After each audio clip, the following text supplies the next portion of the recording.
अब हम आते हैं सेकंड क्वेश्चन पे। सेकंड क्वेश्चन में उसने पूछा है show that any positive odd integer is of the form 6q+1 और 6q+3 और 6q+5 where q is some integer. Question में उसने पूछा है कि जितने भी ओड इंटीजर्स हैं, जैसे 3 है, -3 है, 5 है, ये जो ओड इंटीजर हैं इनको हम इन 3 फॉर्म में लिख सकते हैं। मतलब कि दुनिया के जितने भी ओड इंटीजर आपके पास होंगे उनको इन 3 फॉर्म में लिखा जा सकता है।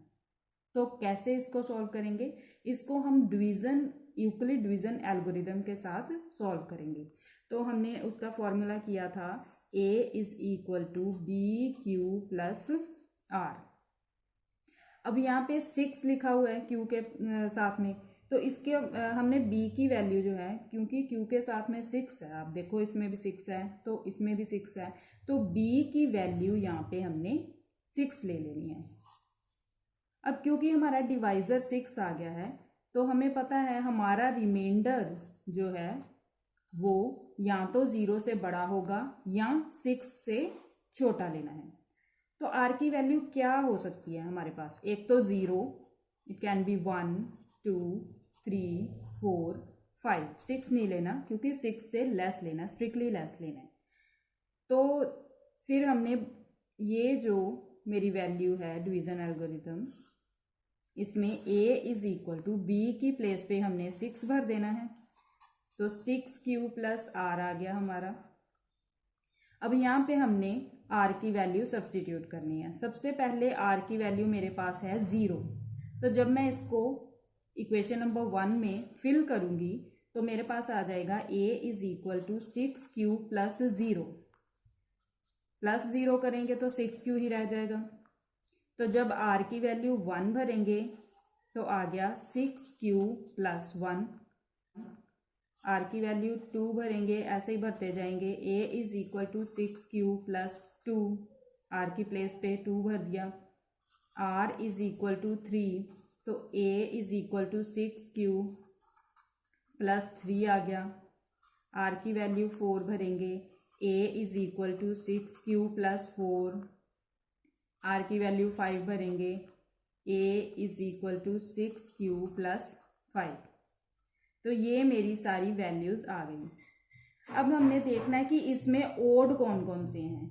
ओड में हम देखेंगे कि एक तो 6q+1 है, 6q+3 है और 6q+5 है।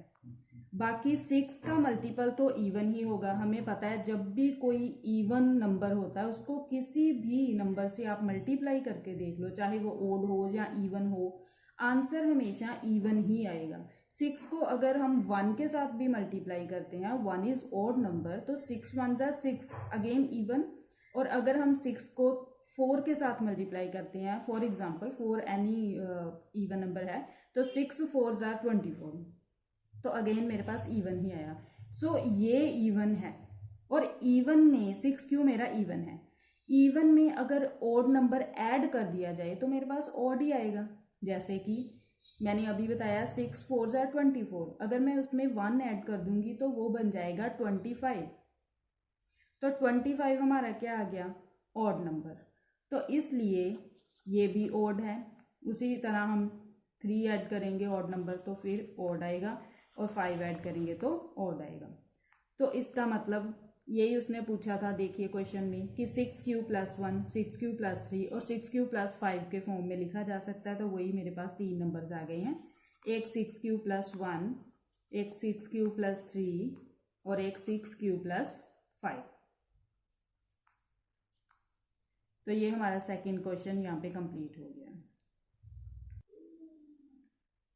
नेक्स्ट हमारा थर्ड क्वेश्चन है, an army contingent of 616 members is to march behind an army band of 32 members in the parade. The two groups are to march in same number of column. What is the maximum number of column in which they can march? अब हमें पता है कि column क्या होती हैं, जैसे लाइनों में वो परेड करते हैं आर्मी वाले, तो ये जो लाइंस ऐसे होती हैं इनको हम कॉलम बोलते हैं और इनको हम रोज बोलते हैं। तो हमने मैक्सिमम कॉलम निकालने हैं कि वो कैसे परेड कर सकें।